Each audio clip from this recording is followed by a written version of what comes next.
داور گنیش کو چھوڑ کر کھڑا ہو گیا. اس کے چہرے پر ابھی تک وحشت طاری تھی. اچانک نمی نے ایک چیخ کے ساتھ ایک طرف دوڑ لگا دی. وہ ایسے بھاگ رہی تھی جیسے اس نے کوئی بلا دیکھ لی ہو. داور بھی اس کے پیچھے دوڑ پڑا. پھر اس نے نمی کو باروں سے پکڑ کر اس کے چہرے پر ایک تھپڑ مارا. تھپڑ کھا کر نمی چکرا کے ایک طرف گری. اس کی آنکھوں سے بری طرح آنسو بہ رہے تھے اور جسم پر لرزہ طاری تھا. کیا تمہارا دماغ خراب ہو گیا ہے؟ کیوں بھاگ رہی تھی؟ مجھے مت مارو. میں نے تمہارا کچھ نہیں بگاڑا.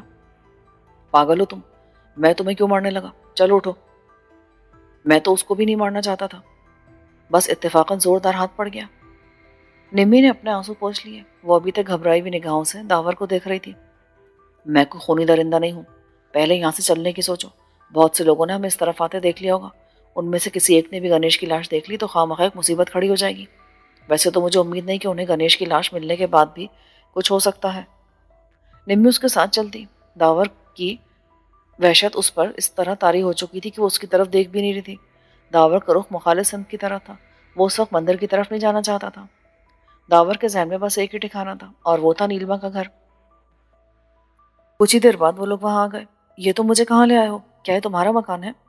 نہیں، یہ اس عورت کا مکان ہے جس سے اس بستی میں آنے کے بعد میری ملاقات ہوئی تھی. اس عورت کا قرض ہے میرے سر پر اور میں اس ادا کرنے کے لیے مندر کی طرف گیا تھا. لیکن درمیان میں تم لوگ مل گئے اور تمہاری کہانی شروع ہو گئی. میں سمجھی نہیں. کیسا قرض؟ اس عورت کو بڑی بے دردی سے قتل کر دیا گیا ہے.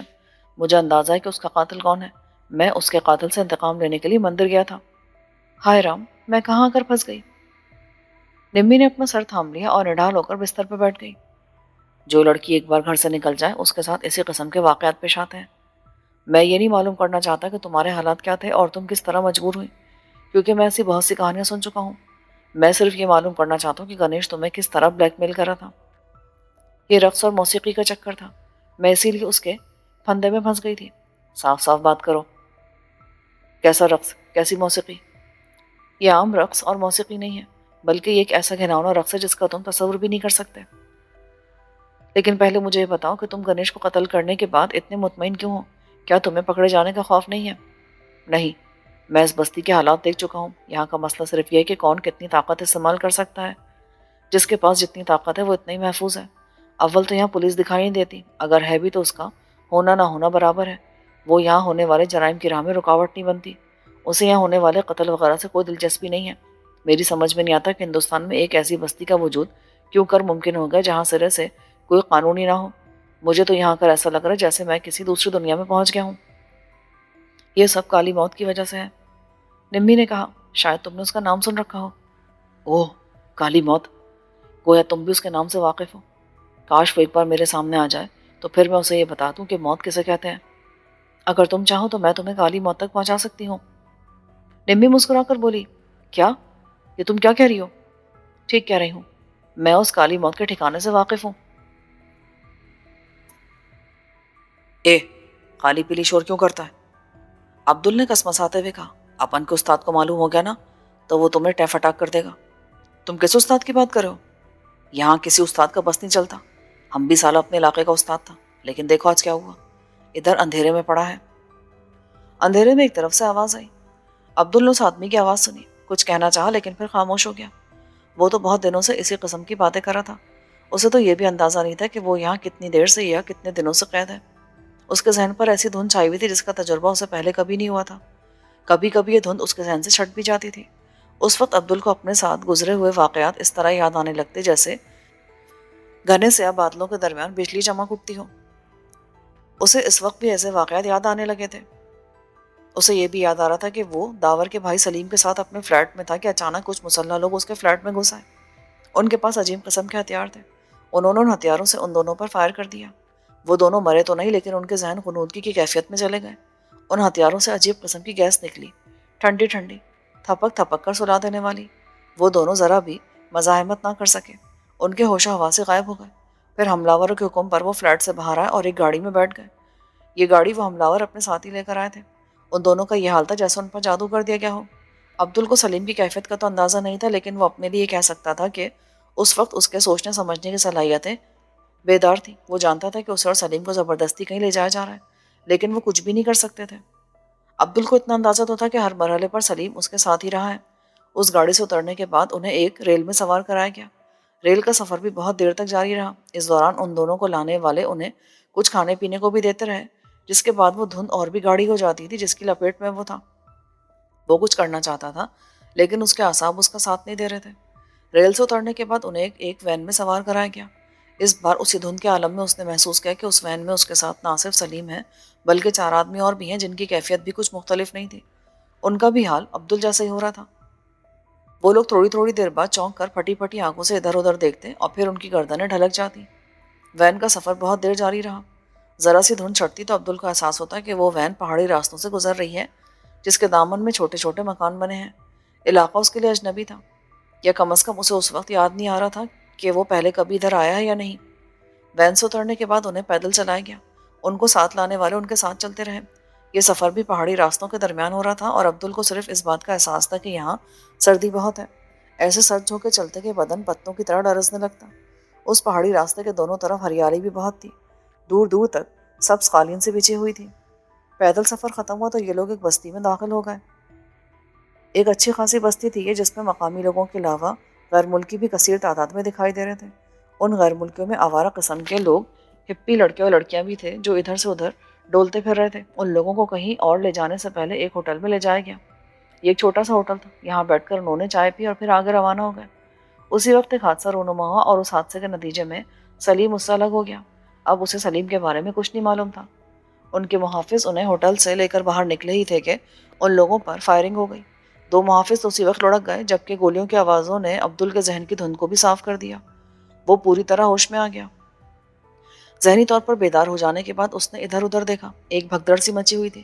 محافظوں نے بھی جوابی فائرنگ شروع کر دی جس کے نتیجے میں حملہ کرنے والے آدمی مارے گئے، جبکہ تیسرے کو گرفتار کر لیا گیا اور اس ہنگامے میں سلیم اس سے الگ ہو گیا۔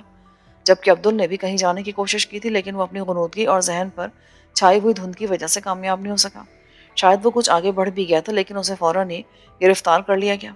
بستی کے لوگوں کو شاید اس قسم کے ہنگاموں اور ان میں حصہ لینے والوں سے کوئی دلچسپی نہیں تھی، اس لیے ان پر کوئی دھیان نہیں دیا گیا۔ اور لوگوں نے شاید سلیم کو تلاش کرنے کی کوشش کی لیکن جب اس کا کوئی پتہ نہ چل سکا تو وہ عبدل اور اس کے ساتھ آنے والے 4 آدمیوں کو لے کر ایک طرف چل پڑے۔ عبدل کے ذہن میں جھماکے ہو رہے تھے۔ اسے سب کچھ یاد آتا جا رہا تھا۔ اس کی وجہ یہ بھی ہو سکتی تھی کہ شاید اس پر جس ہتھیار سے حملہ کیا گیا تھا اس کا اثر ختم ہونے لگا تھا، لیکن یہ لوگ اسے کھانے پینے کو بھی دیا کرتے تھے۔ اگر وہ یہ محسوس کرتے کہ عبدل کا ذہن ان کے تسلط سے آزاد ہونے لگا ہے تو وہ اس کی غذا میں کچھ ملا دیتے۔ پینے کے پانی میں کوئی ملاوٹ کی جا سکتی تھی۔ اگر وہ چاہتے تو اس پر غنودگی ہمیشہ مسلط رہتی، لیکن وہ اپنے حواسوں میں واپس کیوں آتا جا رہا تھا؟ اس کی کیا وجہ تھی؟ کیا وہ اسے اور اس کے ساتھ آنے والوں کو اس اندھیرے تہخانے میں بند کر کے مطمئن ہو گئے تھے؟ وہ لوگ عبدل کو اس تہخانے میں لے آئے تھے۔ یہاں بالکل اندھیرا تھا۔ اس اندھیرے میں ہی ایک طرف اسے ہانک دیا گیا۔ وہ تہخانہ لوگوں سے بھرا ہوا معلوم ہو رہا تھا کیونکہ وہ مسلسل لوگوں کے ہاتھ پیروں سے ٹکراتا رہا تھا۔ لوگ جواب میں اسے گالیاں دیتے، برا بھلا کہتے اور وہ کھڑا ہو کر اپنے آپ کو سنبھالتا ہوا پھر آگے بڑھ جاتا، لیکن کچھ دور چلنے کے بعد پھر ٹکرا کر گر پڑتا۔ ایک مصیبت یہ تھی کہ وہ گالیوں کے جواب میں گالیاں بھی نہیں دے پاتا کیونکہ اس کی زبان پر اس مسلسل طاری رہنے والی غنودگی نے نہ جانے کیسی تہے چڑھاتی تھی کہ اسے اپنی زبان موٹی لگنے لگی تھی۔ بالآخر اسے کونے میں پناہ مل گئی۔ وہ دیوار کے سہارے ٹیک لگا کر بیٹھ گیا۔ اس نے ادھر ادھر ہاتھ پھیلائے لیکن اس کے ارد گرد وہاں کوئی نہ تھا۔ ابھی اسے بیٹھے ہوئے کچھ ہی دیر ہوئی تھی کہ تہخانے میں روشنی ہو گئی۔ اس روشنی نے لمحے بھر کے لیے اس کی آنکھیں چندیا دی۔ پھر جب اس کی آنکھوں نے روشنی سے مطابقت کر لی تو اس نے چاروں طرف نگاہ دوڑائی۔ تہخانے میں اس کے علاوہ 13-14 آدمی اور تھے۔ ایسا لگتا تھا جیسے ان لوگوں کو بہت دنوں سے قید رکھا گیا ہو۔ ان میں سے بعض کی داڑیاں بے تحاشا پڑی تھیں۔ ان کے لباس میلے اور خستہ ہو چکے تھے۔ ان لوگوں نے روشنی ہوتے ہی چیخ چیخ کر نہ جانے کس کو برا بھلا کہنا شروع کر دیا۔ یہ روشنی نئے آنے والوں کے لیے تھی لیکن وہ قیدی نہیں لگتے تھے بلکہ ان کا تعلق قید کرنے والوں سے لگتا تھا۔ یہ لوگ اپنے ساتھ بالٹیاں اور روٹیوں کے بنڈل لے کر آئے تھے۔ ان میں سے کئی لوگوں کے ہاتھوں میں پانی سے بھری ہوئی بالٹیاں بھی تھیں۔ ان میں سے 2 آدمی ریوالوروں سے مسلح تھے جو تہخانے کی دیوار کے ساتھ لگ کر کھڑے ہو گئے، جبکہ دوسروں نے تہخانے والوں میں کھانا تقسیم کرنا شروع کر دیا۔ ان کا طریقہ کار بالکل جیل والوں کی طرح تھا۔ وہ ہر شخص کے سامنے ایک برتن اور ایک گلاس رکھتے۔ برتن میں دال ڈال دی جاتی اور روٹیاں ہاتھ میں پکڑا دی جاتی، ساتھ ساتھ گلاس میں پانی بھر دیا جاتا۔ عبدل کے آگے بھی یہی سب لا کر رکھ دیا گیا۔ وہ اپنی دھندلائی ہوئی آنکھوں سے دیکھ رہا تھا۔ وہاں موجود قیدی کھانے کے دوران بھی ان لوگوں کو گالیاں دیے جا رہے تھے جو ان کے لیے کھانا لے کر آئے تھے۔ عبدل کو کھانا دینے والا ایک داڑھی والا آدمی تھا جس کی آنکھیں چمک رہی تھیں۔ ہوش میں رہنا جوان، ہوش میں رہنا، بھوک برداشت کر لینا، کھانا نہیں، میں پھر آؤں گا۔ وہ عبدل کی پلیٹ میں دال ڈالتے ہوئے بولا۔ ذہن میں چھائی ہوئی دھندلاہٹ کے باوجود عبدل کو یہ احساس ہو گیا تھا کہ اسے تنبیہ کی جا رہی ہے، ہدایت کی جا رہی ہے، اور اس کھانے میں یقیناً کوئی ایسی گڑبڑ ہے کہ داڑھی والا یہ نہیں چاہتا کہ وہ کچھ کھائے۔ یہ شاید اس کا ہمدرد معلوم ہوتا تھا، لیکن دوسرے لوگ تو کھانے میں مشغول ہو گئے تھے۔ شاید ان لوگوں کو یہ ہدایت نہیں کی گئی تھی۔ وہ داڑھی والا صرف اسی کا ہمدرد لگتا تھا، لیکن کیوں؟ عبدل کو اس وقت بھی بھوک محسوس ہو رہی تھی۔ اس کے سامنے ایک برتن میں دال رکھی تھی، اس کے ہاتھ میں 2 روٹیاں تھیں۔ کھانا چاہے کیسا ہی کیوں نہ ہو، پیٹ کی آگ تو بجھا ہی سکتا تھا۔ وہ آدمی تو کھانا بانٹتا ہوا آگے چلا گیا، لیکن اس نے عبدل کو ایک مخمصے میں ڈال دیا۔ اس کی سمجھ میں نہیں آ رہا تھا کہ کچھ کھائے یا نہ کھائے۔ پھر اس نے یہی بہتر سمجھا کہ کھانے سے ہاتھ کھینچ لیا جائے۔ اس نے روٹیاں پلیٹ کے اوپر رکھ دی اور گلاس کا پانی پی لیا۔ داڑھی والے نے پانی کے لیے اسے کوئی ہدایت نہیں کی تھی۔ اس کا مطلب تھا کہ جو بھی گڑبڑ تھی وہ کھانے میں تھی۔ تہخانے میں قید لوگوں نے گالیاں دیتے ہوئے کھانا ختم کیا۔ اس سے پہلے کھانا پہنچانے والے واپس چلے گئے۔ کچھ دیر بعد وہ پھر کھانے کے برتن سمیٹنے آئے۔ اس بار صرف 3 آدمی آئے تھے۔ ان میں ایک وہی داڑھی والا تھا، جبکہ باقی 2 مسلح محافظ تھے۔ محافظ پہلے کی طرح دیوار سے لگ کے کھڑے ہو گئے، جبکہ داڑھی والے نے برتن سمیٹنے شروع کر دیے۔ یہ اچھا کیا تو نے، میں نے اسی لیے تیرا انتخاب کیا ہے۔ اس نے عبدل کے پاس آ کر سرگوشی کی۔ یہ چکر کیا ہے؟ کون ہو تم؟ کیا چاہتے ہیں یہ لوگ؟ عبدل نے بھی اسی طرح پوچھا۔ سب بتا دوں گا، میں موقع پا کر رات کو آؤں گا تیرے پاس، ہوشیار رہنا۔ وہ برتن سمیٹ کے آگے بڑھ گیا۔ اس کے جانے کے بعد عبدل نے آنکھیں بند کی اور دیوار سے ٹیک لگا لی۔ وہ آدمی اس رات اس کے پاس نہیں آ سکا تھا۔ نہ جانے اسے کیا ہو گیا تھا۔ کھانا تقسیم کرنے والے تو آئے تھے، لیکن ان میں وہ شامل نہیں تھا۔ عبدل نے اس بار بھی کھانے کو ہاتھ نہیں لگایا۔ اس میں بھی اتنی قوت باقی تھی کہ وہ 2-4 وقت کی بھوک برداشت کر سکتا تھا۔ وہ ساری رات داڑھی والے کے انتظار میں رہا۔ پھر وہ صبح آیا اور اس وقت وہ اکیلا تھا۔ اس وقت تہخانے میں موجود لوگ پیر پھیلائے گہری نیند سو رہے تھے۔ عبدل بھی سویا ہوا تھا، لیکن اسے داڑھی والے نے آ کر جگا دیا۔ جوان، ہوش میں رہنا، ہوش میں۔ ارے بابا، اپن کو بتاؤ تو صحیح، لفڑا کیا ہے؟ ماں قسم، اپن کا تو دماغ پھر گیا ہے۔ یہ لوگ اسی طرح لوگوں کو پکڑ کر لاتے ہیں اور انہیں مختلف طریقوں سے منشیات کا عادی بنا دیا جاتا ہے۔ کسی کو انجیکشن دیا جاتا ہے اور کسی کے کھانے میں کچھ ملا دیتے ہیں، پھر ان سے کام کروایا جاتا ہے۔ لیکن تیرے ساتھ معاملہ کچھ اور ہے۔ معلوم تو ہو کیا معاملہ ہے؟ اپن میں سے کون سا سرخاب کا پرد لگا ہے؟ میں نے یہ سنا ہے کہ تو کسی داور کا ساتھی ہے۔ ہاں، وہ استاد ہے میرا، لیکن ان لوگوں کو استاد سے کیا مطلب؟ یہ سارا چکر اسی کے لیے چلایا گیا ہے۔ داڑھی والے نے اپنے نیفے سے ایک چھوٹا سا پستول نکال کر عبدل کی طرف بڑھایا۔ لے، یہ رکھ لے۔ تو ہمت کرے تو اس کے سہارے یہاں سے باہر نکل سکتا ہے۔ یہاں سے نکلنے کے بعد کسی سے پوچھ کر شیشم گلی پہنچ جانا، وہاں کملا کا مکان پوچھ لینا۔ میں اسی مکان میں تجھے آ کر ملوں گا، اور اگر تو پکڑا جائے تو میرا نام مت لینا۔ میں بھی تجھے چھڑوانے کے لیے کچھ نہیں کر سکوں گا، صبر کر کے بیٹھ جاؤں گا، پھر تیری طرح کسی کو تلاش کروں گا۔ لے، یہ پستول رکھ لے، اس میں گولیاں بھری ہوئی ہیں۔ عبدل نے پستول لے کر اپنی جیب میں ڈال لیا۔ داڑھی والا اسی وقت خانے سے باہر چلا گیا۔ عبدل ہوشیار ہو کر بیٹھ گیا۔ اب وہ پستول سے فائدہ اٹھا سکتا تھا۔ اس آدمی کے جانے کے کچھ ہی دیر بعد ناشتہ دینے کے لیے وہ لوگ آ گئے۔ ان میں حسب معمول 2 مسلح محافظ تھے، جو کہ پہلے کی طرح دیوار سے لگ کے کھڑے ہو گئے، جبکہ باقی دوسرے لوگ تھے۔ عبدل کے لیے اب صورتحال دلچسپ ہو گئی تھی۔ اس کا حوصلہ واپس آ گیا تھا۔ اس نے ذہن پر جمی ہوئی دھند بھی صاف کرنے کی کوشش کی تھی۔ یہ سب اس داڑھی والے کی مہربانی تھی۔ ناشتہ دینے کے لیے ایک آدمی عبدل کے قریب آیا اور عبدل نے کسی چیتے کی طرح اسے دبوچ لیا۔ اگر کسی نے میرا راستہ روکا نا تو میں اس کی کھوپڑی اڑا دوں گا، کیا سمجھے؟ ناشتہ دینے والے اور محافظ سکتے کے عالم میں کھڑے رہ گئے۔ تم لوگ کی سوچ میں گم ہو، اپنا اپنا کھلونا ادھر پھینک دو اور بازو اوپر کو اٹھا دو، جلدی کرو ورنہ۔ عبدل نے غرا کر کہا۔ محافظوں نے غصے کے عالم میں اسے گھورتے ہوئے وہی کیا جس کی عبدل نے ہدایت کی تھی۔ عبدل نے قابو میں آنے والے شخص کی کنپٹی سے پستول کی نال ہٹا کر اس کی کمر سے لگا دی۔ اب تم سیدھا چلتے رہو، ورنہ میں تمہاری نازک کمر میں سوراخ کر دوں گا، سمجھے؟ اس کے راستے سے دونوں محافظ اور دوسرے لوگ ایک طرف ہٹ گئے۔ پہلے عبدل کا ارادہ تھا کہ وہ دوسرے قیدیوں کو بھی اس تہخانے سے نکال کے لے جائے گا، لیکن ان میں سے کوئی بھی ایسا نہیں تھا جو عبدل کا ساتھ دے سکتا۔ نشے کی زیادتی نے ان لوگوں کو بے حس کر دیا تھا۔ عبدل اس محافظ کو کور کیے ہوئے سیڑھیوں تک لے آیا۔ اب صرف ایک خدشہ تھا کہ کہیں اوپر کچھ لوگ نہ ہوں۔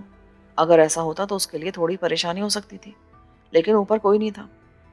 تہخانے کے دروازے سے ایک موٹا تالا لٹک رہا تھا جس کی چابی اسی تالے میں لگی تھی۔